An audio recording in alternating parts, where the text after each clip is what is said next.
வருஷமாய் பிசாசினால் கட்டப்பட்டவள் ஆலயத்தில் இருக்கிறாள்.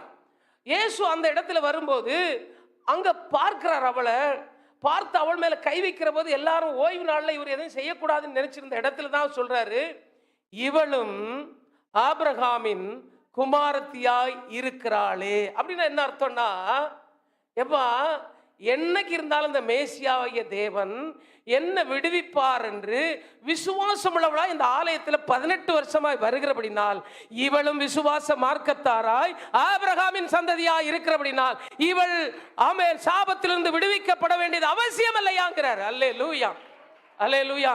இயேசு நமக்காக அன்னைக்கு அவர் மரிக்கல, சிலுவையில் அடிக்கப்படல. ஆனால் அவள் அந்த ஆலயத்தில் 18 வருஷமாய் சாபத்தோடு கூனி குருவி தலை நிமிர்ந்து பார்க்க முடியாதவளை பார்த்துத்தான் சொல்கிறாள், இவளும் ஆபிரகாமின் குமாரத்தியாய் இருக்கிறாளே. எதை வைத்து சொல்கிறார் என்றால், 18 வருஷங்களாக மேசியாகிய தேவன் என்னை சந்திப்பார், அவரால் தான் என் தலை நிமிர்த்தப்படும், அவரால் தான் என் சாபம் நீங்கும் என்று நம்பி ஒவ்வொரு நாளும் வந்து நிற்கிறாளே, இவள் தான் ஆபிரகாமின் குமாரத்தி. அல்லேலூயா. இவள்தான் விசுவாச மார்க்கத்தார், இவளும் விடுவிக்கப்பட வேண்டுமே என்று சொல்லி அவள் மேல் கைகளை வைத்து அவளுடைய சாபத்திலிருந்து விடுதலை ஆக்கி அவள் தலையை நிமிர பண்ணினார். அல்லேலூயா. இன்றைக்கு ஆண்டவர்